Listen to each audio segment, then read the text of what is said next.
Jesus.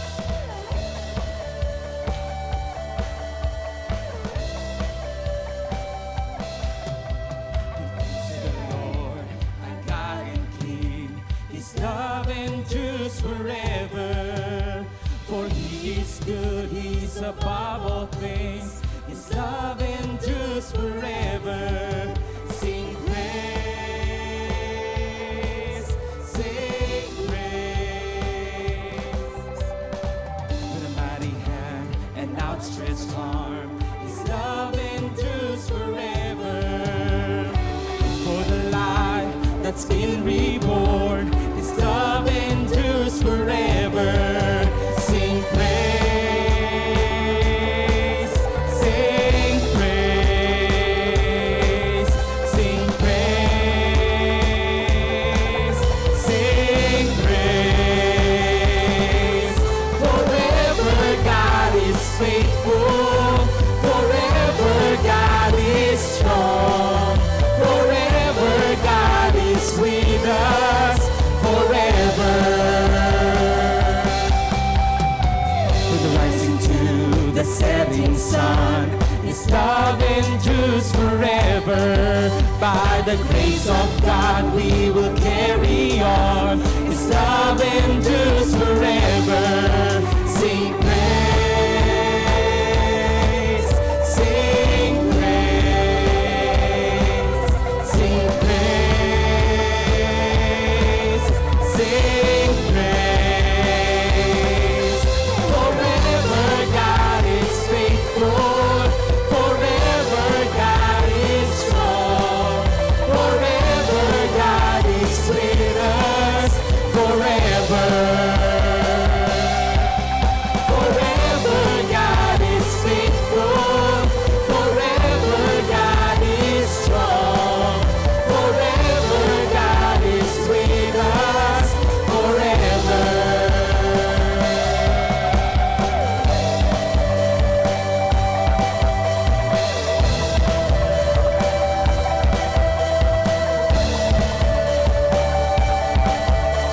Come on, let's all declare. His love endures forever. His love endures forever. His love endures forever. His love endures forever. His love endures forever. Thank you, God. His love endures forever. His love endures forever. His love endures forever.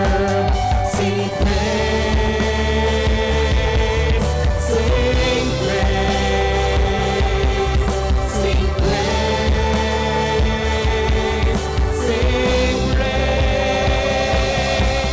Forever God is faithful, forever God is strong, forever God is with us, forever. Forever God is faithful, forever God is strong, forever God is with us, forever. Forever you are faithful, forever you are strong, forever you are with us, forever.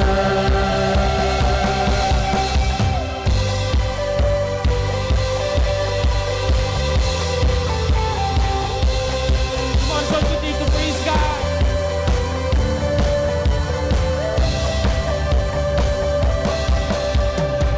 Great is your faithfulness, O God. You wrestle with us sinners' heart. You lead us by still waters into mercy. And nothing can keep us apart. So remember your people, remember your children, remember your promise, oh God.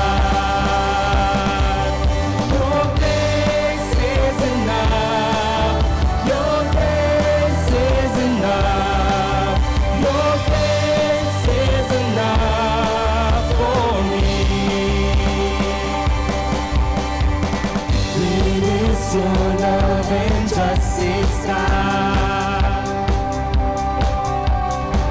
You use the weak to lead the strong.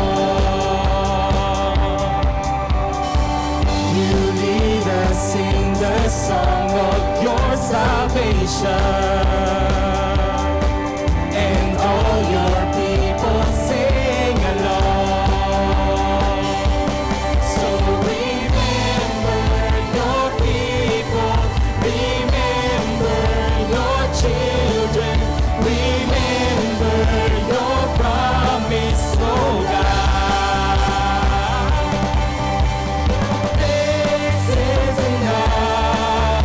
Your grace is enough. Your grace is enough for me. Your grace is enough. Your grace is enough. Your grace is enough for me. We thank you, God, for your grace. We celebrate your goodness, your faithfulness, oh God. Thank you, Lord.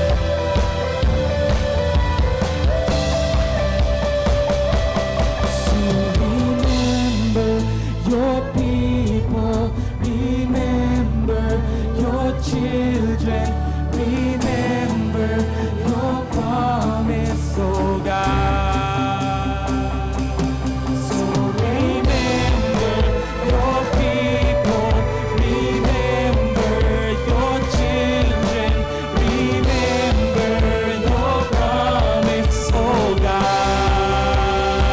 With our voices, your grace is enough. Your grace is enough. Your grace is enough for me. Oh, your grace is enough. Your grace is enough. Your grace is enough for me. God, I see your grace is enough.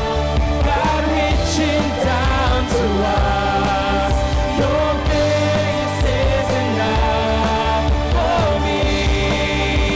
God, I see your grace is enough. I'm covered in your love.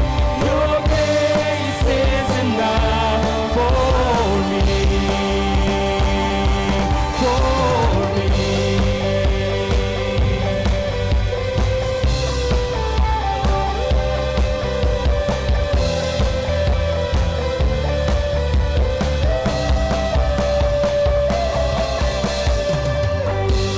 Thank you, Lord. Come on, yung pinakamalakas na palakpak po para sa Diyos na nagbigay ng suktulang biyaya sa ating lahat. Grabe po yung kinanta natin, no? Grabe po yung faithfulness at yung grace ng Panginoon na kahit ilang beses po tayong madapa, hindi po nagbabago yung pagmamahal po niya sa atin. Thank you, Lord. In Exodus 34, verses 6 to 7, ito po yung time na nagpakilala ang Panginoon kay Moses. From the very mouth of the Lord, ito yung pagpapakilala niya. Sabi po doon, the Lord passed before him and proclaimed, the Lord, a God merciful and gracious, slow to anger, and abounding in steadfast love and faithfulness, keeping steadfast love for thousands, forgiving iniquity and transgression and sin, but who will by no means clear the guilty, visiting the iniquity of the fathers on the children and the children's children to the third and fourth generation. Si God daw, He is slow to anger. He is abounding in love and faithfulness. Pero sa mismong nabasa po natin, hindi nawawala yung righteousness ng Panginoon. He will by no means clear the guilty. I pray na as we sing these songs to God, from the heart na, alam mo yan, appreciate mo na mahal ka talaga ng Diyos, and at the same time, gusto niya maging banal ka. Magkaroon tayo ng fear of the Lord, at maranasan po talaga natin yung grabing grace at pagmamahal ng Panginoon. Because that's who He is. I I pray, Lord, that you will remove the blindness from our hearts upang makilala ka po namin ng lubusan, upang maisa pamuhay namin at maranasan namin yung pagmamahal na gusto mo para sa amin, Lord God, yung buhay na gusto mo para sa amin. So, Lord, help us to really know you more, know you every day, oh God, and love you and fear you, Jesus. Jesus, you are so good. You are so merciful to us, Lord.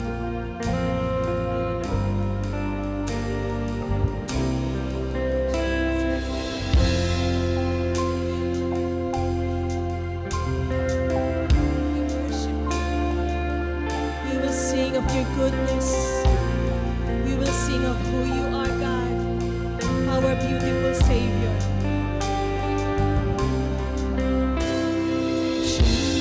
Jesus, beautiful Savior, God of all majesty, risen King, Lamb of God, holy and righteous, blessed Redeemer, bright morning star. All the heavens shout your praise. All creation bows to worship you. How wonderful, how beautiful, name above every name, exalted high. How wonderful, how beautiful, Jesus, your name above every name is Jesus. Come on, all eyes on Jesus. All eyes on Jesus. Jesus, oh beautiful Savior. Hallelujah. God of all majesty, risen King, Lamb of God. He is holy and righteous. Hallelujah. Blessed Redeemer, bright morning star. All the heavens shout your praise. All creation, come on, let's lift him up to worship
Jesus, I love you, and I will sing forever. Jesus, I love you. I love you, Jesus. Oh, I love you, Lord, because you first loved me. And I will sing forever. Jesus, I love you. Jesus, I love you. And I will sing forever. Jesus, I love you. Jesus, I love you. How wonderful. Come on, lift up your voices. How beautiful. Yes, you are beautiful, Lord. Every name exalted high. Hallelujah, Jesus. We adore you, Lord. Oh, how beautiful. Jesus, your name. Name above name. Come on, sing how wonderful. How wonderful. How beautiful. Name above every name. Exalted high. How wonderful. How beautiful. Jesus, your name. Name above every name. How wonderful. How beautiful. Name above every name. Exalted high. How wonderful. Jesus. How beautiful. Jesus, your name. Name above every name. Jesus.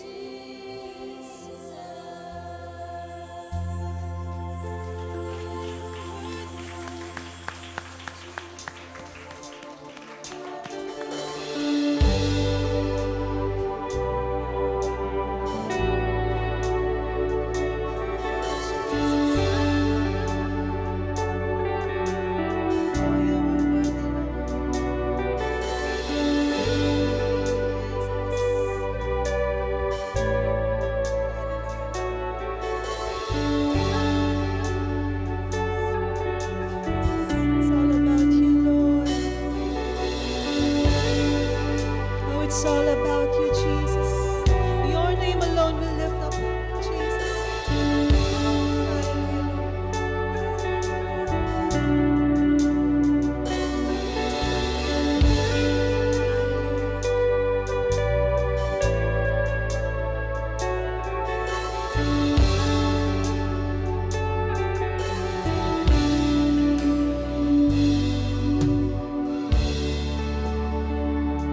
It was my cross you bore, so I could live in the freedom you died for.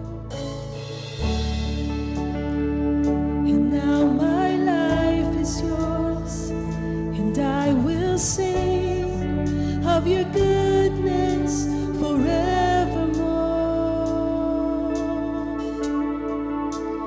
Worthy is your name, Jesus.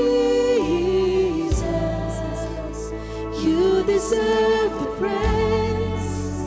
Worthy is your name. Worthy is your name, Jesus.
bow our hearts before you, Jesus.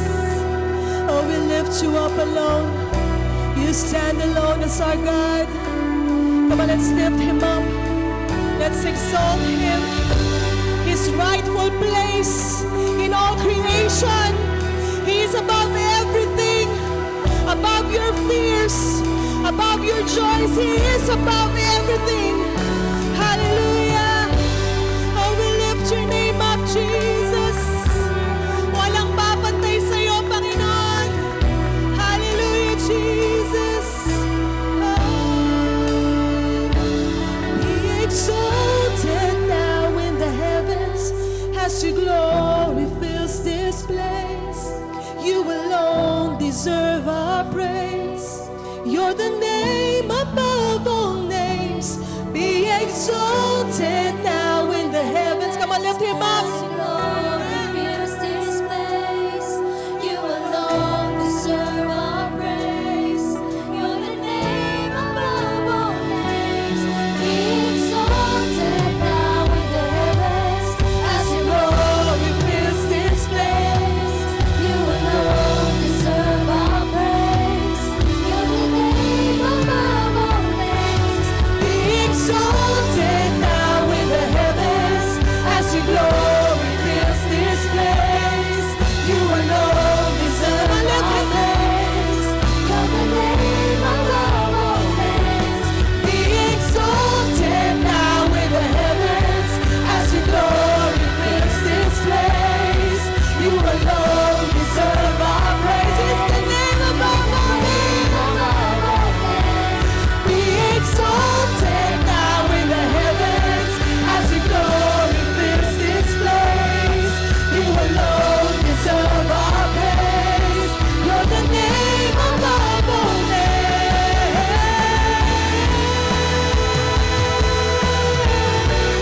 Come on, lift him up. Exalt Jesus.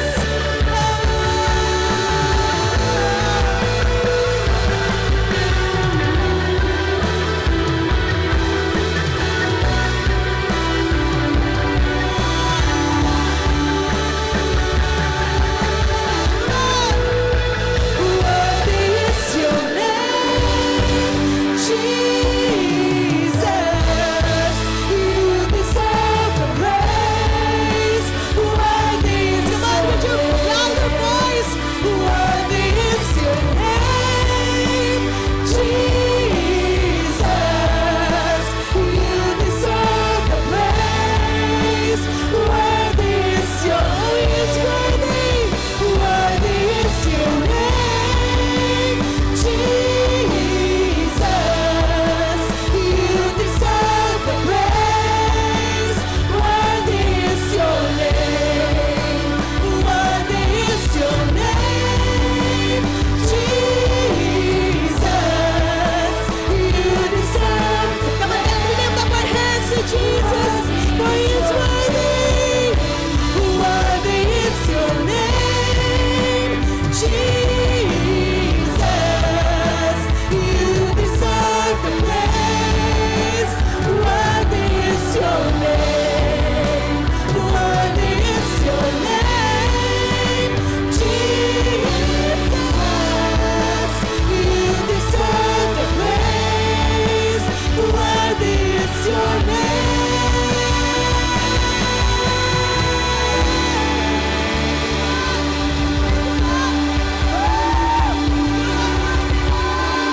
Make a joyful noise. He is our God. He is our King. He conquered the grave. Hallelujah. Hallelujah, Jesus. You are worthy, Lord. So worthy. You are seated at the right hand of the Father. His name is Jesus. For because of Him and through Him and for Him, all things are created. Come on, lift Jesus up. Hallelujah. Jesus, we shout your name, Lord, for you alone are worthy. Hallelujah, Jesus. Hallelujah. Oh, hallelujah, Lord. It's so good. It is best to lift up your name, Panginoon, for it is our highest calling, oh Jesus, to worship you, to lift up your name. For there is none like you, Lord. Hallelujah. Jesus, the name that is given all authority. Hallelujah. And you are seated at the right hand of the Father. Jesus. Oh, you are worthy, Lord. So worthy. Hallelujah, Jesus. Hallelujah, Lord. Panginoon, kinikilala po namin ang iyong kataasan, ang iyong kabanalan, ang iyong kabutihan, Panginoon, ang iyong ginawa para sa amin, Lord God. Tulungan mo po kami na huwag makalimot, O Diyos, for who you are and for what you have done. Again, can we just lift up His mighty name?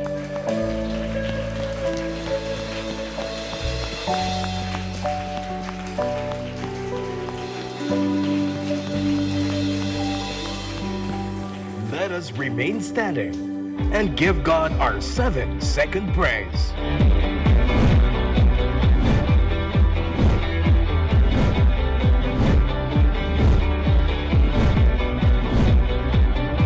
And let us welcome our speaker, Pastor Chris Leona.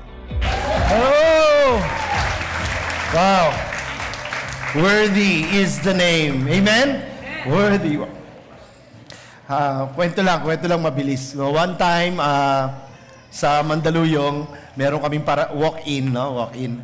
Medyo bata pa siya. Tapos napansin ko lang habang hinahadal namin, hindi siya nakatingin sa akin, no? Hindi siya nakatingin sa amin. Nakatingin siya sa cross. Nakatingin siya sa cross. So sabi ko, siyempre, di ba? Hindi ako pinapansin. Di sinampal ko agad. Sabi ko, then, sabi ko, binati ko, do you have questions? Na baka may tanong ka. Kasi parang ganun yung mukha niya, may tanong siya. So, sabi niya, nakatingin siya, may tanong ka ba sa cross? Ginanong ko siya, diretsahan. Sabi niya, bakit empty? So, to many of us, baka hindi na mystery sa'yo yun, ano? Na bakit nga ba sa ibang churches, ibang establishments, may nakapako sa krus? Baka sa inyo merong tanong din na gano'n o baka hindi mo tinatanong pero ngayon napaisip ka nga, ano? Baka ngayon mo lang napagtanto, no? That when you go to evangelical churches, Christian churches, you don't see anyone nailed on the cross. So sinagot ko sa kanya, sabi ko kasi kulang kami sa budget. Then, sabi ko, well, I think the basic difference would be, I think this spells the difference. Right? This spells the difference. Bakit siya worthy to be praised? Kasi siya lang ang namatay at nabuhay muli. Namatay para sa kasalanan natin, pero God did not stop there. Right? Kasi kung namatay lang siya, nanatili siyang patay, then He's no different from any other religious leaders. Right? Right? Yung iba alam pa rin saan nakalibing, yung iba yung abo alam isinabog. Diba? Pero siya, until now, the tomb is empty. Amen? Kaya yung cross natin, empty rin. Tama? That's why He is worthy to be praised. Not only did He die for you, He raised for you. Right? And that's our hope. Amen, church? Right? Okay, let's all bow our heads. Lord, we thank you. You are indeed worthy. You are indeed worthy to be praised, Lord. No one else.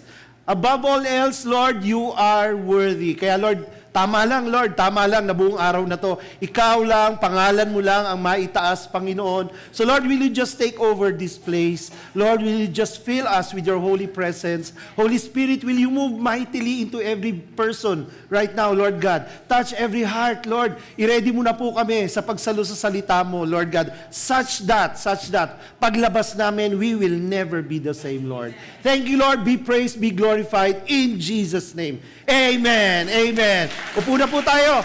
Upo na po. Sige po, and once again, thank you for having me here. Sobrang privilege talaga to go back to QC. Kasi balita ko dito matatalino mga tao. Kaya feeling ko at home ako. Yes, yeah. Di ba?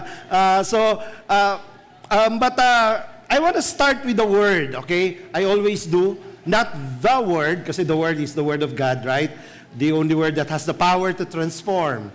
Pero I usually start my preaching with a word. No? I think worthy rin na umpisahan yung salita with the word holy. Yan, holy. Now, pag sinabing holy, ano ang unang-unang pumapasok sa isip natin? Right? Holy, di ba? Usually, banal. Banal nga, di ba? So, nakonote na siya into anything that is sacred, anything that is dedicated to God, di ba? So, limbawa, Holy Temple, o saan ka ba nagbabasa ng Word of God? Holy Bible, di ba? Sa iba may Holy Water, di ba? May mga ganun sila. So, because anything that is set apart for a religious purpose, nowadays, tinawag na siyang holy. Pero, let's go back to the original intent. Ano ba yan? Ano ba ang holy talaga? No, and so baka pagka binanggit ko to, no, baka mamaya ikagulat mo, pakita mo sa akin pag nagulat ka. Ha? Sabay-sabay, nagulat! Pang? Gusto ko yung pag nagulat, yung tumitindig ang balahibo talaga. Nagulat! Pakit. Okay, sige. Ang holy kasi, in Hebrew, as used in the Bible, in Scripture, ang Hebrew word niya is kadosh. Kadosh, which means set apart, separated. So, pwede, no? Kaya sa temple, may mga gamit, di ba? Kasi set apart for a holy use, no? Para sa, ano. Pero, another meaning ng holy is distinct and unique. Distinct and unique siya lang. Right? Kaya pala sa heaven, anong sinisigaw ng mga angels?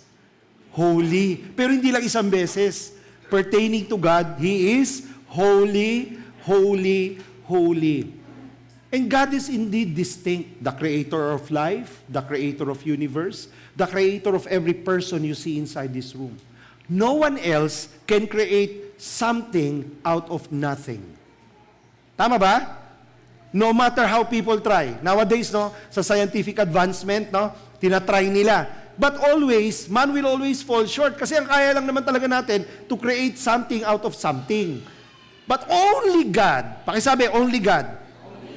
Only God can create something out of nothing. Right? And so, by that premise alone, holy talaga siya. Tama ba? Right? Kaya sa Israel, di ba, pag sinasabi nilang God is holy, alam mo na, ibig sabihin lang, walang iba. No, walang iba. Walang papantay. Walang katulad. Nobody else comes close. Right? Yung second, far, far second. Right? Kaya I guess ngayon palang tanungin na nga natin, is God holy sa buhay mo? What I meant by that is, si God lang ba talaga ang Diyos ng buhay mo? Tama? Kasi, kung may ibang umaagaw sa puso natin sa Panginoon, then baka God din siya sa'yo. Kasi today, yun ang pag-uusapan natin, no? Pag-uusapan natin, a book. A book na siguro marami. Pag nagbabasa ng Bible, pagdating dito humihinto. No? I'm talking about the book of Leviticus. Excited kayo nung binasa niyo yan? Di ba, no? Parang bigla kang kumbaga pumreno ka bigla. Di ba? Ang ganda ng momentum mo no? Sa mga nag-umpisa pa lang magbasa ng Bible, or if you remember, nung tinanong mo yung leader mo, tatay, nanay, ano bang unahin kong babasahin? Ano usually yan sinasuggest? Di ba? Gospels, right? Gospel. Usually John, Matthew, Mark, Luke. No? Kasi nga, gusto nating makilala si Jesus, right? So, gusto agad natin makilala si Jesus, no? Kasi yung 4 na gospel na yan, ini-introduce niyan si Jesus ng parang sa iba-ibang persona, iba-ibang katangian niya. The Messiah, the man, the miracle worker. So, iba-iba yun, no? So, excited ka. Tapos, medyo nanghas ka na, no? Hulaan ko, tumalong ka na sa Genesis. Oh, di ba? Tumalong ka sa Genesis kasi exciting. Sino ba naman di nakakaalam nung creation, right? The creation account, excited, di ba? Nagbabasa ka ng creation account, tapos ng fall, oy, kaya pala, makasalanan pala ang tao, di ba? So, na-realize mo, no? Na ganun pala ang storya natin, no? That's why God really desires to build a relationship with us because originally, the design was, di ba kasama niya si Adan at si Eva naglalakad sa paraiso eh. And God has never changed that desire. Yun pa rin ang desire niya talaga, even up to now. No, kasi si God hindi nagbabago. Ang tawag natin dyan, immutable. Pakisabi ng malakas, immutable. Titigan mo yung katabi mo, sabi mo, immutable. Hindi bad word yan. Di ba? Immutable, ibig sabihin, hindi kasi nagbabago si God. He's the same God yesterday, today, and forever. Alright? So, pagdating sa fall, ano sumunod? Oh, yan na, dahil naging masama ang tao, no? Gusto ni God mag-reset, bumaha. Di ba? Bumaha. Tapos, namili siya ng isang pamilya. Namili siya ng isang pamilya. Sino yung pinili niya? Di ba? Yung pamilya ni Mary, no? Ni Mary. Yes? Yes, Nina, wala. Tamon, tatalino talaga ng mga taga-QC. Hindi ko maloko. Mamaya, abangan nyo. O tapos, dahil nga, naging bad na nga yung mga tao, di ba? Nag-flood, nag-reset si God. Tapos, nung nag-umpisa ulit, eto na naman, di ba? Umulit na naman. Yung nagtayo sila ng tower. If you know that account, yung Tower of Babel. Babel, right? Babel, right? And God created languages. Right? And then, ito na, lumabas yung mga patriarch. Si Abraham, si Isaac, si Jacob, and si Joseph. So doon natapos ang Genesis. Kaya pagka nakikinig ka sa mga preachers, ang daming preaching usually dyan ang gagaling. Kasi ang Genesis talaga is ang tawag ng mga preachers doon, pregnant. No? Punong-puno ng mapupulot na pag-aaral. No? Umaapaw talaga.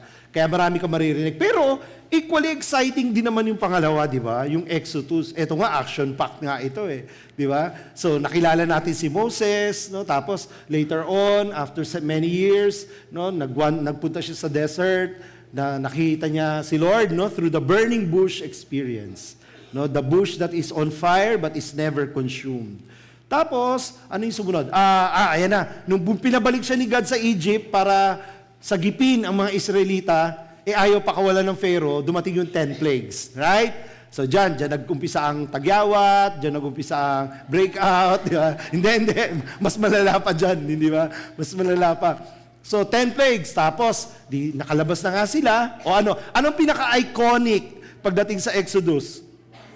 Di ba? The parting of the Red Sea, no? Yung, hindi ka pa nga Christian nun eh, nakikita mo na yon, di ba? So, yun, pag ganun niya. Tapos, ano nangyari? Di syempre, inanod yung bangka ni Noah. Di ba?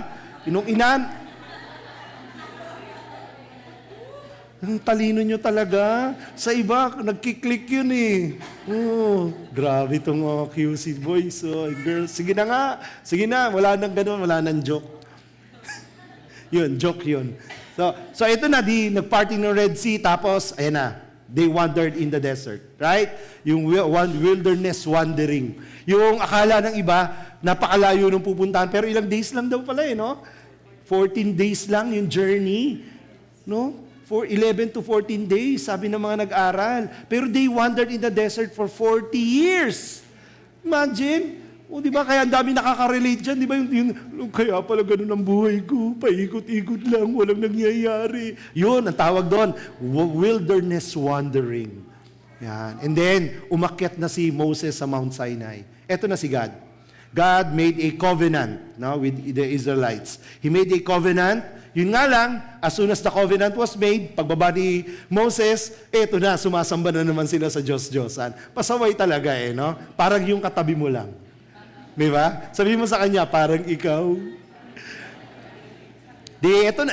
And so saan nag-ending ang Exodus? God really wanted, it is His desire to really be in a relationship with the Israelites. And so He asked them to build a tabernacle. Diba? Doon sa tabernacle, doon bababa yung holy presence niya. Tapos, doon siya makikipag-usap, supposedly. Kaya lang, may problema. No? Kasi nga, God is a holy God. Remember, kaya niya pinaalis si Adam and Eve, among many other reasons, kaya niya pinaalis si Adam and Eve because a holy God cannot be with a sinful person. Right? Yun ang katotohanan. So, kaya niya pinaalis si Adam and Eve. And it remains the same. So, sinful pa rin ang Israelites, pero God still wants to commune with them, kaya may tabernacle. Kaya lang may problema pa rin. O, tingnan nyo, yun ang purpose ng Leviticus. Okay, tingnan nyo ha. Sa dulo ng Exodus 40, sa last verse, ang sabi, and Moses was not able to enter the tent of meeting. Si Moses na yan. Right? God's friend. Diba? Si Moses na yan, hindi siya makapasok sa tabernacle, sa tent of meeting. Why? Kasi he still has to be purified in a sense. Right? He has to be cleaned. Kasi sinful pa rin naman siya eh. Hindi ba? So, ang problema, pag tumalong ka sa Leviticus chapter 1, tinatawag na siya ni God. Sabi sa Leviticus chapter 1, the Lord called Moses and spoke to him from the tent of meeting, saying. So, gusto talaga ni God eh. So, ano mangyayari? Di wala, sunog si Moses pag nagkataon, di ba? Anybody who attempts to come before the presence of the Lord, sunog yan, mamamatay yan. And so that, ladies and gentlemen, is Leviticus. Gets? Because Leviticus, ang paraan ni God na ang sinful Israelites can still commune with the Holy God. Right? Kaya pag binasa mo ang Leviticus, puro rules, puro rituals, priesthood, maraming purification laws. In other words, ito na lang, nilagay ko sa isang statement. Sabi ko, God did not want to lower His standards. Si God pa ba? Kasi yun ang problema nating mga tao minsan. Ibababa natin yung standard ni God para mag-fit sa atin. If you have a God na kaya mong i-lower yung standard, kaya mong tanggapin niya yung kasalanan mo, kaya mong tanggapin niya yung mga ayaw mong bitawan sa buhay mo, pero pinabibitawan niya, then ikaw ang God. Hindi siya. Umiinit na ulo ko. Hindi, mahintang ulo ko nung ginagawa, pinipreach ko to eh. So ngayon, magpapakabait na po ako. Do you get the point? Do you get the point? Kasi ganun kakalab ni God eh. Gusto ka pa rin makasama ni God. Guys, are you not thankful that God's love is such? Right? Ganun yung pagmamahal ng Diyos sa atin. Siya pa yung gumawa ng paraan para lang makasama niya tayo ulit. Pero, hindi niya ibababa yung standard niya. Hindi ba? Hindi niya ibababa ang standard niya. Kasi kapag ka ikaw, meron kang ganung Diyos, hindi, ikaw ang Diyos. Amen, church? Right? Tanungin mo yung katabi mo, anong pangalan mo? Meron ba dyan nagsabi, Diyos ako? Wala naman siguro, di ba?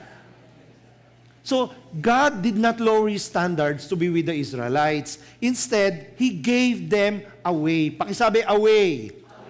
To lift them up so they can be with Him. No, yung maging clean, maging pure, no, maging away out of sin, at least for the moment, kapag kasama niya ang Panginoon. Okay? Leviticus is all about God providing a way for the Israelites to live in His holy presence. Yan ang gospel. Do you realize that the entire Leviticus is all about the gospel? Naririnig natin madalas to eh, that you can see foreshadowings. Makikita mo, maaaninag mo raw si Jesus sa buong Old Testament. Sa bawat book actually sa Old Testament. So, pero baka nung naghahanap ka na sa Leviticus, ay maasan si Jesus dito? Diba? Sa Joshua, yung Joshua pa nga lang, Joshua, diba? Yeshua, Jesus. Pangalan pa lang eh. Pero sa Leviticus, paano mo makikita si Jesus? Actually. Pakisabi ng malakas, actually. Yung first five no? First five daw. First five chapters pa lang. No? It talks about all the different kinds of offerings. Burnt offerings, grain offering, peace offering, sin offering, guilt offering ba yung sinabi ko? Nahuli? Right? Yung limang yun, lahat yun is a foreshadowing of Christ. Okay? Mamaya ko ipapaliwanag yung una. Pero halimbawa, guilt offering. Para saan yun? Doon sa mga nagkasala intentionally. And who bore our guilt? Jesus. Tama? Peace offering. Lahat naman tayo in rebellion with God. So, who was our peace offering on our behalf? Jesus. Lahat po yun. So, next time, pag nagbasa po kayo ng Leviticus, no? Ganun na kayo magbasa, no? So si Jesus dito. Jesus. Di ba? Totoo po, no? Nakaka-curious siya. So, nung ginagawa ko to, grabe po. Alam niyo po, pang ilang beses ko na nabasa yung Leviticus, November, nasa Leviticus ako, January ako natapos. Kasi ganun ako, sabi ko, Lord, ano ba meron dito? Bakit ba nandito? Kasi it's in the Bible, right? It's inspired. There must be a purpose because God is not a wasteful God. Hindi siya mag-aaksaya ng pages, ng ink, ng oras mo para basahin ng Leviticus, tapos wala pa ng purpose. So, I found myself really sinasabi ko nga sa preaching team, meron na po akong series, yabang ko, no? Pero 2 months na, part 1 pa lang. 3 months na, part 2 na. O, di ba? Hinihinga na kami ng preaching ni tatay. Di pinasa ko yung part 1. Basag na yung series ko. So, sa ibang church ko na lang ipipreach. May 3 parts na po siya, pero wala na pag-asa sa iba na lang. Okay, but ito po yung part 1 supposedly. Kasi ang pag-uusapan natin, Leviticus chapter 1. Pero pwede ba ako mag-request? Pwede? 17 verses siya, pero babasahin natin lahat. Okay, tatayo tayo. Ha? Can I ask everybody to stand? Sige, let's show reverence to God's Word. No? Kasi baka nilalaktawan natin to, pero today bawi naman tayo. No? Let's show reverence to the Word of God in the book of Leviticus chapter 1, beginning with verse 1. Basahin po natin. Ready, begin. Called Moses and spoke to him from the tent of meeting, saying, Speak to the people of Israel and say to them, When any one of you brings an offering to the Lord, you shall bring your offering from the herd or from the flock. Hinto-hinto tayo from time to time. So, ang pinag-uusapan sa part 1, sa chapter 1, is all about offering. To be more specific, burnt offering. Sabi ko kanina, there are 5. Some scholars say there are 6, no? Base sa interpretation. Pero ito po, pag-uusapan natin yung burnt offering. So, let's continue. Verse 3. Ready, begin.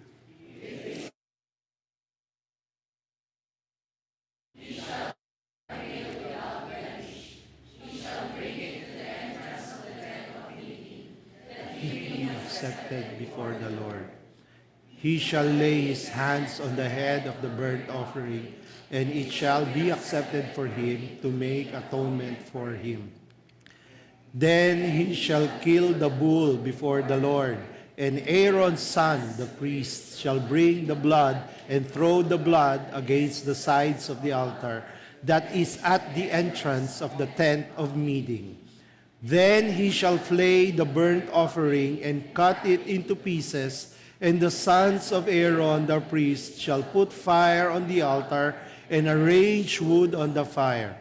And Aaron's sons, the priest, shall arrange the pieces, the head and the fat on the wood that is on the fire and on the altar, but its entrails and its legs he shall wash with water, and the priest shall burn all of it on the altar as a burnt offering and a food offering with a pleasing aroma to the Lord. So, napansin niyo no, may isang burnt offering yung bull. Pero pagdating sa verse 10, another type of burnt offering. Tingnan natin. If his gift, ready, begin? For a burnt offering is from the flock, from the sheep or goats, he shall bring a male without blemish, and he shall kill it on the north side of the altar before the Lord, and Aaron's sons, the priest, shall throw its blood against the sides of the altar, and he shall cut it into pieces with its head and its fat, and the priest shall arrange them on the wood, on the fire, and all the altar. But the entrails and the legs he shall wash with water, and the priest shall offer all of it and burn it on the altar. It is a burnt offering, a food offering with a pleasing aroma to the Lord. Yung susunod po, yung third type na pwedeng burnt offering, no? Pero papansin nyo, no, medyo ano siya, no, bloody, no, madugo, no, yung the way it's executed. Verse 14, if his, ready, begin. If his offering to the Lord is a burnt offering of birds, then he shall bring his offering of turtle doves or pigeons, and the priest shall bring it to the altar and wring off its head and burn it on the altar. Its blood shall be drained out on the side of. He shall remove its crop with its contents and cast it beside the altar on the east side in the place for ashes. He shall tear it open by its wings, but shall not sever it completely, and the priest shall burn it on the altar on the wood that is on the fire. It is a burnt offering, a food offering with a pleasing aroma to the Lord. Yan. May the Lord bless the reading of His Word. Sige po, upo na po tayo. Yan po. No? So pagka, anong comment ninyo sa binasa natin? Diba? Madugo? Matrabaho? No, matrabaho. Tapos siguro nung binabasa mo to first time mo magbasa ng Bible, ha? Ang ganda-ganda ng Genesis, ganda-ganda ng Exodus. Pagdating dito, magpatay ka na ng hayop, ha? Napatingin ka sa alaga mo.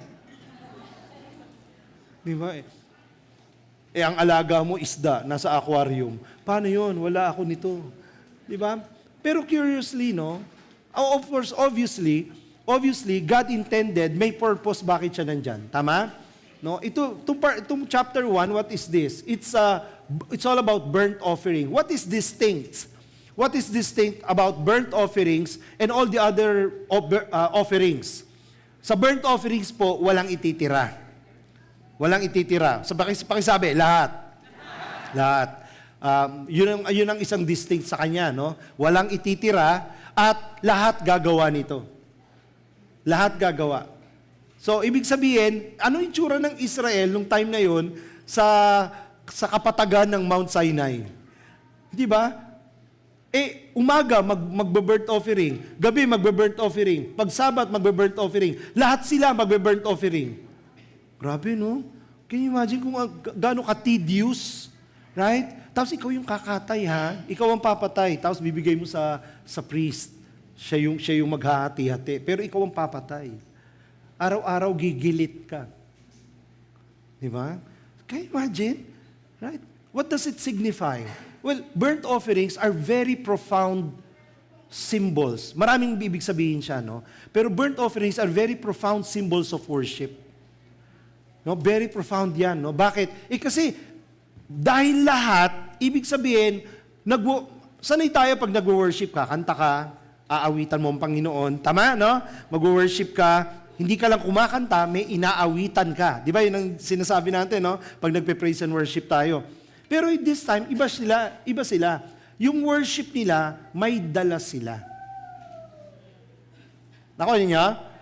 Yung worship nila, may dala sila. I think yun ang lesson sa atin today. Sige, masaya naman talaga kumanta, umawit sa Panginoon. Tama?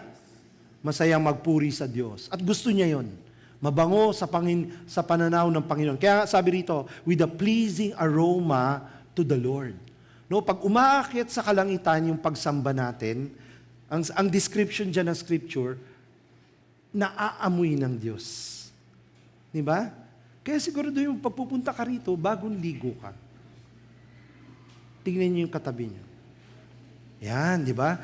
Yan ang amoy niya sa'yo. Pero yung worship mo, ibang amoy ni Lord doon, di ba? I wanna point our focus on a passage in Scripture nung panahon ni Noah. Paglabas ni Noah, nung matapos ang flood, ang unang-unang ginawa ni Noah, nag-alay siya. Nagkatay siya ng mga hayop. Di ba? Marami silang dalang hayop. Tapos nagkatay sila at inalay niya as a burnt offering. Okay? You can read this Genesis chapter 8. As a burnt offering, inalay niya. Now, ano yung nangyari nung inalay niya yung kanyang burnt offering? Basahin natin to sa Genesis chapter 8. And when the Lord, basa yung kulay yellow, the Lord smelled the pleasing aroma. Come on. Is that literal? Symbolical? What? What do you think? I think that's literal. Tama? So, umabot, kasi yun ang ibig sabihin ng burnt. Ang burnt sa Hebrew is, I forgot the word, pero ang ibig sabihin, to ascend. umaangat, umaakyat. So pag nagsunog ka, ano umaakyat? Yung usok. At ang sabi rito, when the Lord smelled the pleasing aroma, the Lord said in His heart, tingnan yung sagot ni Lord, I will never again curse the ground because of man. For the intention of man's heart is evil from his youth, neither will I ever again strike down every living creature as I have done. Anong nangyari? Anong nangyari? Come on, can you describe to me anong effect kay God nung naamoy niyang aroma? Kung ikaw yung nagdi-devotion, okay? Lalagay ka ng observation. Anong observation mo dyan sa passage na yan? Tama yung mga sagot ninyo. Ano ba? Come on. Nakipag-covenant si God, ano? Ang pangako niya, I will never. Guys, take a look at that, never. Okay, ano pa? Was He pleased with the offering? Yes. Ano pa? Come on, wala maling sagot. Ay, di nagdi-devotion. Judgmental no?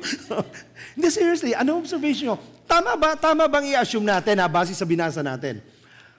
Ang nag-trigger nung covenant, kung covenant yan, di ba? Kung covenant, ay yung offering. Pwede ba sabihin yan? Hindi mali, Hindi mali sabihin yan, tama? Right? What am I saying? Si God, all in sa pag-ibig sa ating lahat. Tama?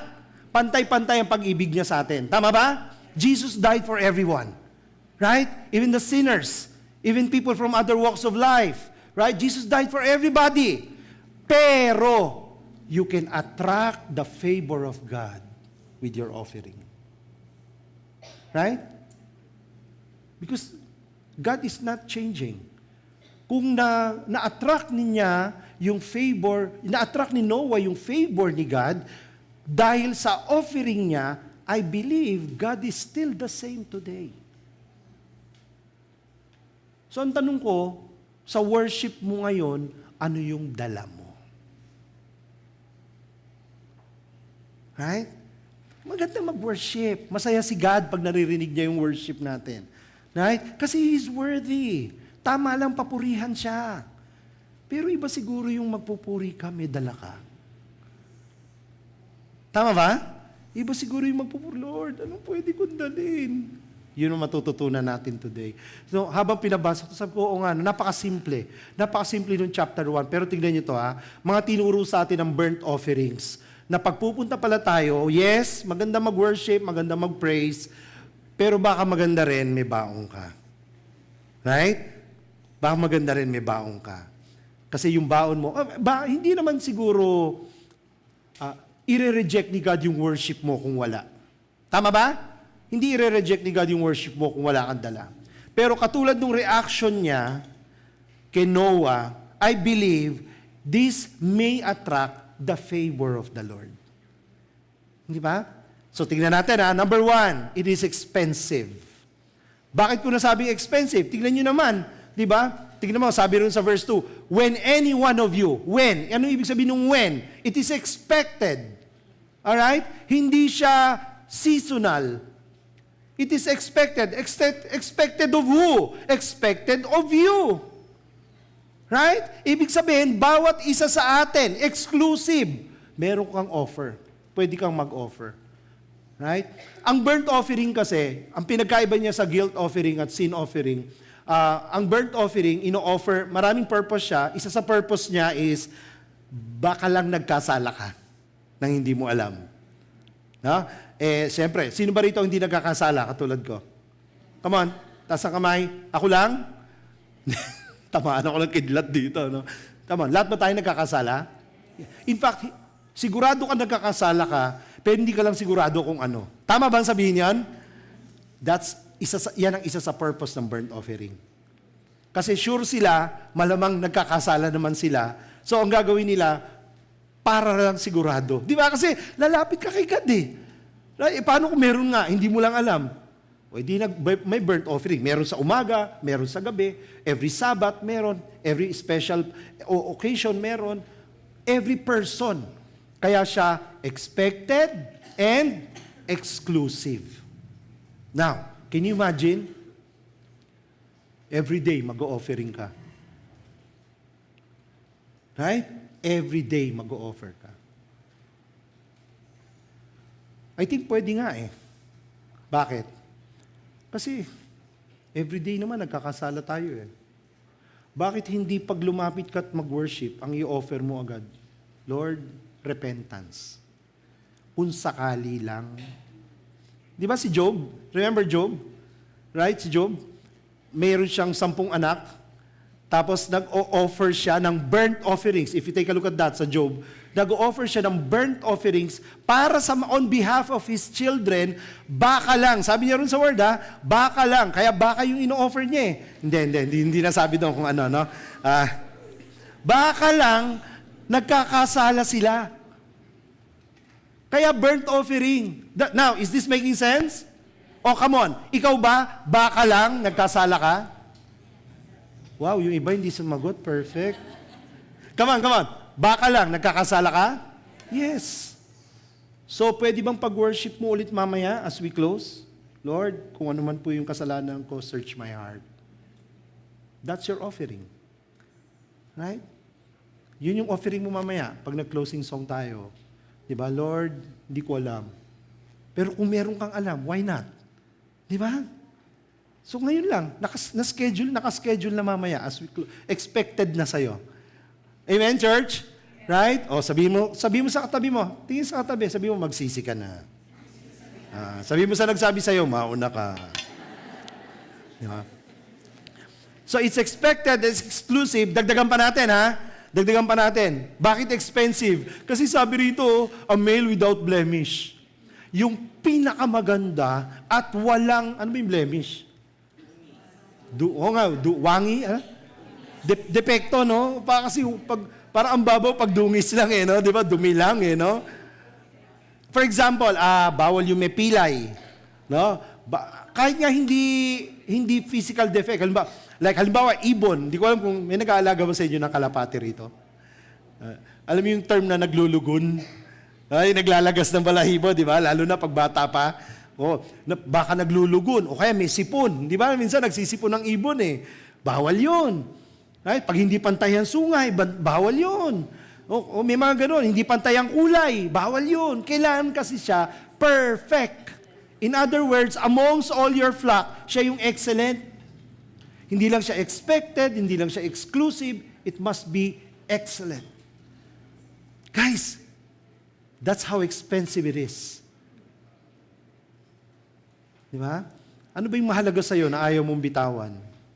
Pwede mong i-offer kay God ngayon. Kasi baka hinihingi na sa'yo. Di ba? Hinihingi niya yung pagdududa mo. Hinihingi niya yung forgiveness na ayaw mong ibigay sa iba. Hinihingi niya yung repentance mo. Pero tingin mo kasi hindi naman kasalanan yung ginagawa mo. Come on. Kung ganun mo yun kamahal, yan ang pinakamagandang i-offer sa Panginoon. Expensive. Amen, church? Right? So think about that. Right? Tingnan nyo, naalala nyo si David, nung gusto niya magtayo ng altar for the Lord. Hindi pa to yung temple nung naghanap siya ng altar na itatayo para kay Lord, kasi gusto niya mag-burnt offering. So naghanap siya ng lupa, nakita niya yung lupa ni Arauna. So, nakita niya yung Arauna, nandun si King David, parang sinisurvey yung lupain, hindi ba? Sabi ni Arauna kay King David, "Let my Lord the King take and offer up what seems good to him." Sa'yo na po. Ano po yung gusto mo? Kunin mo na po. Inyo na po yan. Ready siyang ibigay. Hari eh. "Here are the oxen for the burnt offerings, and the threshing sledges, and the yokes of the oxen for the wood." Binibigay niya na. Sabi niya, "All this, O King Arauna, O King, Arauna gives to the King." So sa inyo na po. May the Lord be pleased. May you accept yung aking offer sa'yo. Pero tignan yung sagot ni David. Ito yung famous na line na sinabi ni David. "No, but I will not buy it from you for a price. I will not offer burnt offerings to the Lord my God that cost me nothing." David understands na ang burnt offering has to cost you something. Right? Hindi mo ibibigay yung tira mo. Hindi mo ibibigay kung ano lang yung available. Hindi mo bibigay yung araw mo pag libre ka.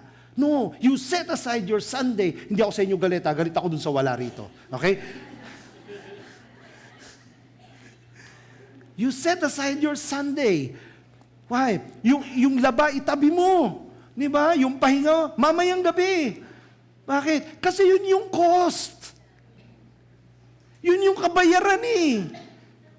The more na marami kang pinagpalit, the more expensive it is. The more yung pleasing aroma that reaches up the heavens. At the very least, ang sabi ko, at the very least, our convenience is the cost of our worship. Right? Kaya nga minsan titignan mo rin, di ba? Titignan mo rin. Ano ba yung ino-offer ko kay Lord? Right? Ano yung ino-offer ko kay Lord? Kung ilalagyan ng value, is it still expensive? O baka yun na lang talaga ang natira. Natira eh. Di ba? Baka, ito, wag ito. Ito, pwede ito kay Lord. Ha? Si Lord pa yung pwede? Tama ba? No. Ito bigay mo kay Lord. Ito yung sa'yo, pwede. Kasi ito yung imumultiply niya. Tama? Wow. Grabe, no?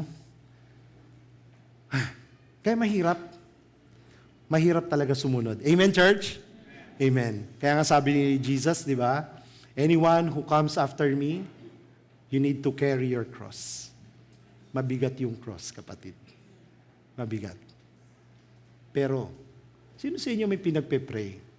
And you want to earn that favor of God. Hindi natin sinusuhulan si God, ha? Kasi in the first place, baka matagal nang gusto ni God i-bless ka. Kaya lang, yung expensive na yan, yung mahal na mahal mong yan, ayaw mong isuko sa Kanya. Amen, church? Right? Sige, move on tayo. Point 2 tayo. Point 2. Hindi lang expensive, it's excessive. Ano yung excessive?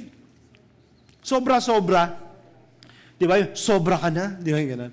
Alam mo yung walang ititira. Kasi yun nga yun ang nature ng burnt offerings compared to the other offerings. Sa Kanya walang ititira. Actually, ang ititira lang sa Kanya, balat. Yun yung word na flay kanina, no? Kung naalala nyo. Balat lang. Pero the rest, ibibigay. Yung iba kasi, ipapakain sa priest. Yung burnt yung peace offering, yung sin offering, yung guilt offering, grain offering, may mga matitira at yun ang parang portion para sa priests. Right? Pero dito wala po. Walang pwedeng galawin dyan ng priest. Okay? Ang sabi rito, and the priest shall burn all of it. Ubus. Walang ititira. Kayo ba gusto nyo kasi ang kabaligtaran ng excessive, ano ba kabaligtaran ng excessive? Ha? Lacking. Oh, kulang na kulang. Di ba? Actually, kung gagawin natin may kung sobra-sobra, gusto mo, sakto. Huwag sobra. For example, sino sa inyo, halimbawa, yung toothpaste, tatapon mo, may laman pa. Ay, sobra ka naman. Tama? Sayang eh, di ba? Anong gagawin mo para simutin? Ay, sino sa inyo, talagang kung makapigaw, wagas, nabubura na yung tatak, di ba? Sino sa inyo, maraming sachet na naipon sa bahay? No? Kasi huhugasan mo pa. Tama? Ganun din ba kayo? Yung tatapakan mo. Grabe. Kasi you wanna be efficient. That's efficiency. And ang totoo naman, a good steward, ang isang magaling na tagapamahala ng mga bagay na pinagkakatiwala sa iyo ng Panginoon, kailangan gamitin mo ng tama. Tama ba yon? But that is a separate topic. When you talk about burnt offerings, kailangan itodo mo. Kailangan itodo mo. Right?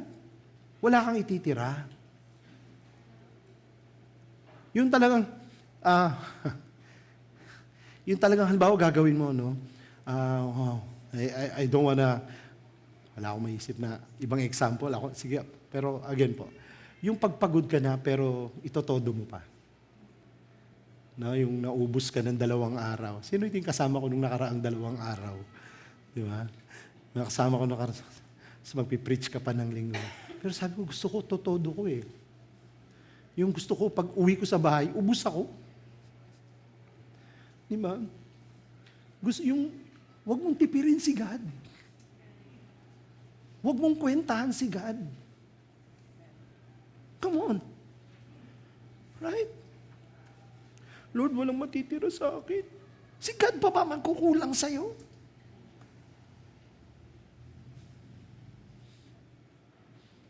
Diba?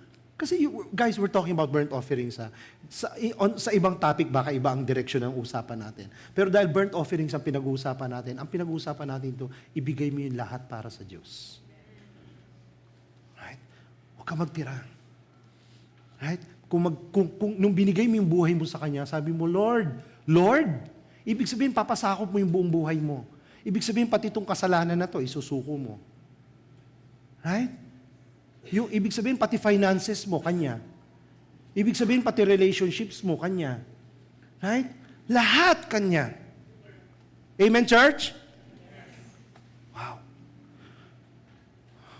The highest form of worship is obedience to God and His Word. Yung kinausap ka ni God sa salita niya, tapos nakikipag-bargain ka. Lord, totoo ba to? Ngayon na ba? Di ba? Lord, lahat ba? Pag sinabi niya, susunod ka. Amen? Right? Amen ba? Sabi mo sa katabi mo, sumunod ka na. O, sagutin mo ulit siya, mauna ka. No. But seriously, wag nating kwentahan si God. More than becoming efficient, God wants us to be obedient. Amen? Amen. Si God pa ba magkukulang sa atin?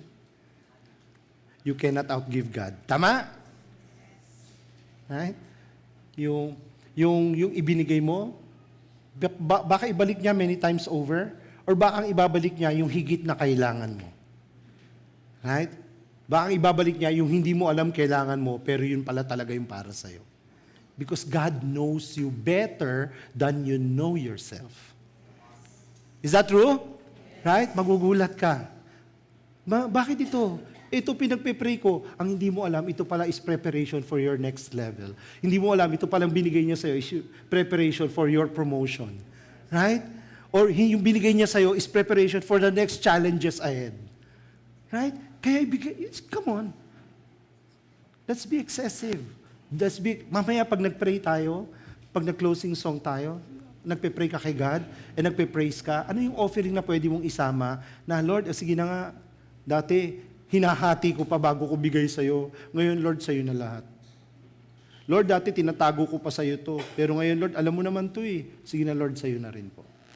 Amen, church? Right? Sabi nga, di ba, pag hinambing mo, di ba, yung binasa natin kanina kay Noah, tingnan nyo it does not make sense nung nag-offer si Noah. Bakit? Kasi di ba, kaya nga siya pinagdala ng mga hayop sa ark, kasi yung mga hayop na yon, yun din yung gagamitin ni God para magparami. Tama? Tapos paglabas, mag-o-offer. Tingnan mo, paglabas niya, sabi sa verse 20, Then Noah built an altar. Nung lumabas na lahat ng mga hayop, na supposedly, pamparami ulit ng mga hayop sa mundo, he took some of every clean animal and some of every clean bird and offered burnt offerings to the altar. That does not make sense. Tama ba? Kasi God is beyond your logic. God is beyond your mathematics. Right? Hindi natin kinukompute. Hindi mo natin kayang arukin ang economics ni God. Hindi natin kayang arukin ang mathematics ni God. Hindi ba? Yung multiplicate, di ba? May biro nga, di ba? Yung, Lord, gaano ba katagal ang isang segundo sa'yo? Di ba? Sa kanya raw, 10,000 years ang isang segundo. Grabe, kaya pala ang tagal mag-wait, di ba? Lord, gaano ka yaman ang 1 million sa'yo? Ay, sa akin, piso lang yan. Lord, pwede ba makahingi ng 1 piso? Sagot ni God, teka lang, wait 1 second.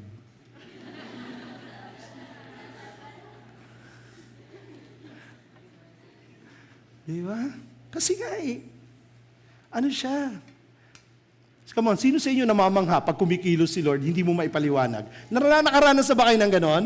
Yung parang it does not compute. Right? It does not make sense. Exactly. Kasi kung si God will always make sense, baka nga hindi siya yung God. Tama? God does not owe us any explanation. God does not owe us that everything needs to make sense. Tama? Kasi God is sovereign, kikilo siya sa paraan na gusto niya. Right? Pero ang pangahawakan mo kasi, mabuti siya, tapat siya, makapangyarihan siya. Right? Wow. Thank you, Lord. Tama? Let's go to our last point. Okay? Sabi ko pala, God is pleased with our excessive worship. Right? So don't get me wrong, ha? Alam, sa mga ibang makakarinig dito na hindi umattend itong service, baka hindi maintindihan. Ano ibig sabihin ni Coach Chris nung God is pleased with our excessive worship? Panoorin na lang po nila sa YouTube, na? Pero you get the point, right? Huwag mo natin kwentahan si God. Di ba? Huwag natin kwentahan si God. In fact, ang nakaka-excite nga kasi, God is always in the busy of, ang mathematics ni God, iba-iba no? Minsan yung inaasahan mong dagdagan lang niya, imumultiply pa niya. Di ba? Minsan naman yung binawas mo sa'yo, ibabalik pa niya. Ay, Lord, ayoko na nito. Yung pala, yun ang kailangan mo kasi. Di ba? Ang gulo ng mathematics ni God. Right? Yung minsan nakala mo, okay na kayo, biglang paghihiwalayin kayo, division, di ba? Yung pala, that's how He works. Di ba? Ganun hindi mo nga talaga maintindihan si God And I think, I would rather settle with a God I cannot explain, I cannot fathom, right? I can just completely put my trust in Him. Amen, church? Right? Number 3, it is repetitive. Paulit-ulit po yun, no? Binanggit ko na kanina, no? Yung paulit-ulit, may schedule. Bakit? Kasi nga, ang purpose po ng burnt offering, amongst many things, is to make atonement for the sins. Right? To make atonement for the sins. And since baka naman nagkakasala talaga, kaya regular na nag-o-offer sila. Di ba? Isipin lang ano itsura nung desert, no, na laging may usok, hindi nawawala ng offering, di ba? Kasi dapat daw ang altar may apoy lagi hindi ba? Pero ito nga, yung offering tuloy-tuloy. Ang point kasi ganito. Sige, dito tayo sa mundo natin ngayon. Lahat naman tayo nagkakasala, tama? Kaya siguro, at the very least, pag nag-praise and worship tayo, kaya nga di ba, sa mga nagla-life class, may nagla-life class ba ngayon dito? O di ba paano yung prayer? A, C, T, S. Tama? Ano yung C? Kala ko commission. Di ba? C, confession. Di ba yun nga kasi yun nag-worship ka, kung may alam ka talaga, may guilt, may sin, make it as an offering. Alright? Pero kung sakali lang, baka meron hindi alam, make it as a burnt offering. Right? Lord, baka lang po. Yung kahapon, di ko alam kung naka-offend ako. Di ba? Kahapon, ang dami kong sinabi. Dami kong napaiyak. Baka may na-offend po sa mga kasama ko kahapon. Di ba? So Lord, patawarin mo na po ako. So make it as a lifestyle. That whenever we come to worship, we come in worship, why not offer something? Right? Total, kung nagiging habit mo rin lang naman na magka-quiet time, na nagiging habit mo every Sunday, nagpe-praise and worship ka rito, why not always be ready to have something as a burnt offering? Does that make sense? Kasi baka lang nagkasala ka. Kasi ang totoo ganito we still inhabit a fallen body and still live in a fallen world. Right? So hindi maling i-assume na kaninang umaga hanggang ngayon, baka lang nagkasala ka na. Tama? But di ba, search my heart, Lord. Di ba, ang sarap lang nung lagi ka lalapit kay God. Kaya nga naririnig nyo lagi, repentance is a lifestyle. Yung lagi kang lumalapit kay God, tapos ino-offer mo yung burnt offerings. Ito yun, yung paglagay daw nila ng kamay na gano'n nung nag-o-offer. Bakit may bull? Bakit may sheep? Bakit may goat? Bakit may bird? Depende po sa kanila yon. Depende sa income level, no? Depende sa kakayahan. Siyempre, kung kaya mo naman yung bull, wag mo nang i-offer yung bird. Right? Kasi nga, expensive dapat Yung best ng flock mo Huwag mong titipirin si God. Pero but through it all, ang tinitignan yung puso. Right? Lalapit ka kay God, yung puso ang tinitignan. Right? Yung puso mo na nag-aalay, talaga bang para sa Diyos? Kasi yun yung sinusuko niya rito. Yung sinusuko niya rito, pagka andyan na yung hayop na iaalay niya, lalagay niya yung kamay niya, parang ceremonially, ang pinagpe-pray is yung kasalanan na itatransfer dun sa hayop. Kaya pag in-offer yung hayop, yung kasalanan umaangat sa heavens as a pleasing aroma to the Lord. Our repentance is a pleasing aroma to the Lord. Yung pagsisisi natin, pleasing aroma kay God. Amen, church? Kung lahat naman pala tayo, posibleng nagkakasala, di lahat tayo pwedeng may burnt offering. Amen? Pwede ba yun? Right? So, hayaan natin yun. So, hindi ka na nga pinag-usapan kailan ba tayo magbe-burnt offering. No. What to offer, pwede ka mamili doon sa scripture, di ba? But when to offer, expected. Lagi ka dapat may burnt offering. So mamaya as we close, are you ready with your burnt offering? Right? Pagka nag-closing song ang praise and worship team natin, habang umaawit sila, can you pray to God? Can you lift up to the heavens your burnt offerings? Ano yan? Ano yung mga ayaw mong bitawan? Mahal na mahal mo na. Baka kasalanan na nga yan, mahal na mahal mo pa. Bitawan mo na. Angat mo na para kay Lord. Right?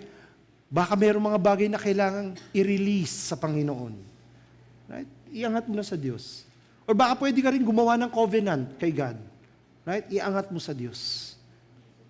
Through it all, importante, wag lang tayo basta mag-praise and worship. Amen? Maganda yon ha? Maganda yon. Pero sana as an application today, immediately, during our closing song, be ready with your burnt offerings. Amen, church? Let's end with the gospel. Okay? Let's end with the gospel. Sabi ko kanina, di ba? Clear naman yung gospel dito eh. Leviticus is about God providing a way for the Israelites to live in His holy presence. Clear naman, di ba? Clear naman yung sinabi that Jesus is the way. Jesus is the way. Just like the Israelites cannot come into the presence of God sa tent of meetings, we cannot come to God someday, right? Balang araw, hindi tayo makakasama ni God if you do not have Jesus as the way.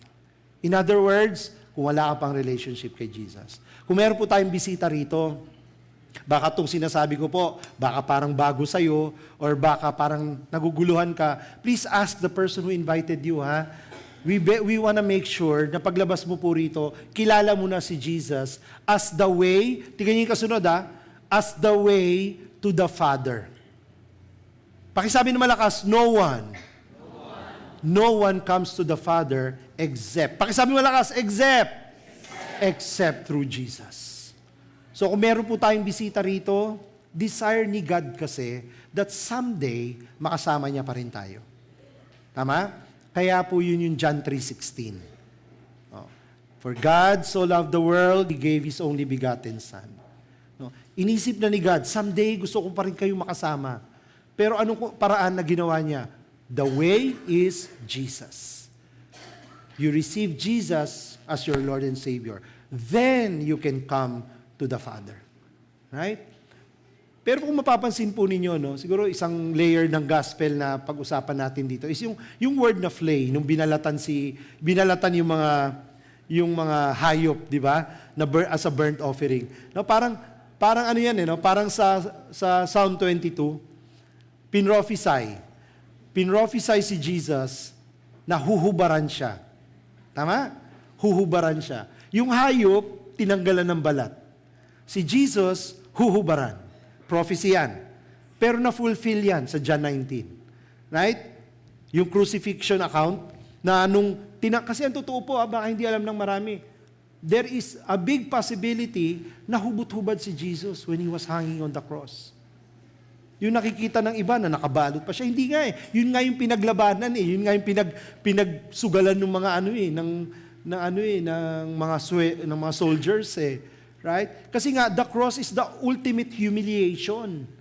Gusto siyang ipahiya eh. And the best way to humiliate someone is to show him naked before everybody else. Right? And so yun po. Kaya there's a big possibility talaga, nakahubot-hubad si Jesus. So, anong masasabi mo dito? Sa Leviticus 1, na foreshadowed si Jesus. Sa Psalm 22, prophesied si Jesus. Sa John 19, fulfilled si Jesus. Kaya, Jesus is the perfect burnt offering. Right? Hindi rin siguro mali. Every day, receive Jesus. Na? Lord, gusto ko lang i-renew yung relationship ko sa'yo. Gusto ko lang tanggapin ulit si Jesus. Hindi ka naman lalampas sa langit, kapatid. Right? Always receive Jesus. Yun yung big idea natin. No? Ang big idea natin, Christ Himself set Himself to die to set us up to live. No? Dalawang ibig sabihin po niyan, ha? Dalawang ibig sabihin.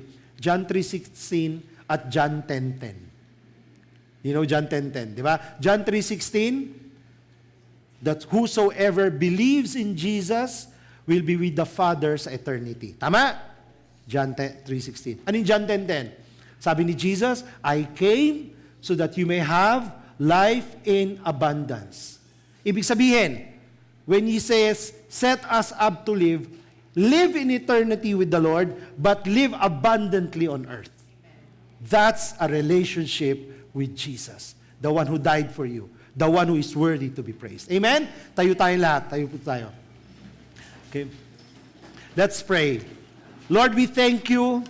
Jesus, we thank you for becoming the perfect burnt offering, Lord. Lord, ang totoo, kung ano man yung ipagpe-pray namin as a burnt offering later, naging acceptable lang yon because you already died before us. Kasi nauna ka nang naging burnt offering para sa amin. No, yung mga offerings na iaalay namin, it would have amounted to nothing had you not died on the cross for our sin. Had we not been saved by the tomb. So Lord, thank you. Greater love talaga there is none. Sobra yung pag-ibig mo sa amin. Sobra yung pag-ibig mo sa amin, Panginoon, na hindi pa man inisip mo na po kami that one day, someday, as we are here on earth, you will pave the way for us to have an abundant life, but also a way to have eternal life. So thank you, Lord. Thank you, Jesus. Thank you. Lord, right now, as we sing this song, Lord, as we praise and worship you, Lord, search our hearts. Listen to our offerings, Lord God, as we lift them up before you, and we pray that it reaches the heavens as a pleasing aroma, Lord. Thank you, Lord. Thank you, Jesus. In Jesus' name, amen.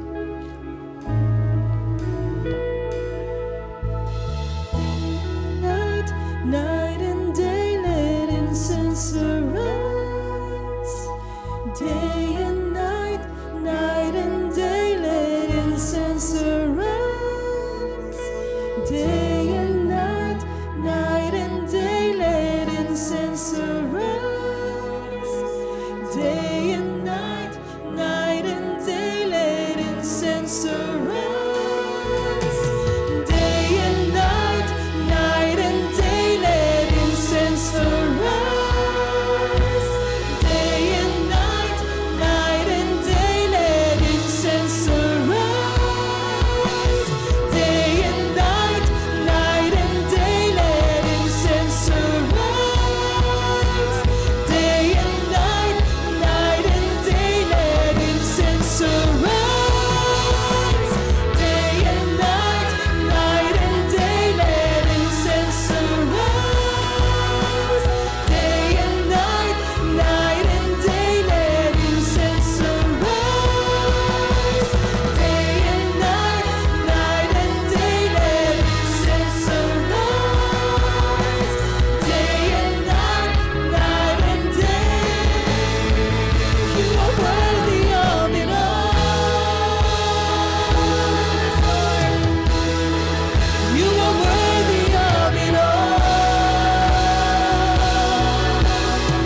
give Him praise. For from you are all things, and to you are all things. You deserve the glory. Come on, lift up your voices, your hearts. You are worthy of it all. Jesus, you are worthy of it all. For from you are all things, and to you are all things. You deserve the glory. Come on, with louder voices. Oh, you are worthy. You are worthy of it all. You are worthy of it all. For from you are all things, and to you are all things. You deserve the glory. You are worthy. Come on, you are worthy of it all.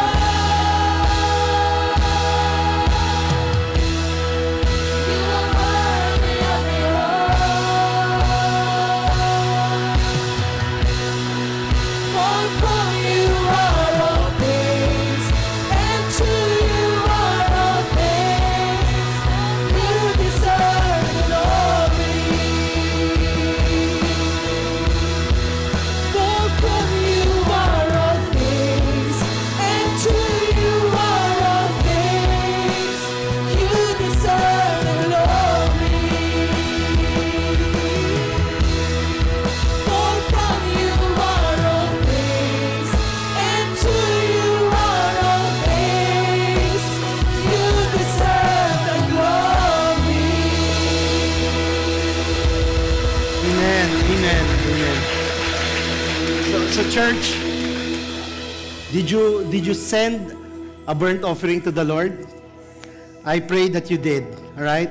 Kasi ang totoo, as it reaches up unto the heavens, you know, especially if it's that expensive for you, kung tinodo mo talaga, alam mo, it's reaching up unto the heavens as a pleasing aroma. No, kasi katanggap-tanggap yan sa Panginoon eh. Jesus was the perfect burnt offering that went ahead of us.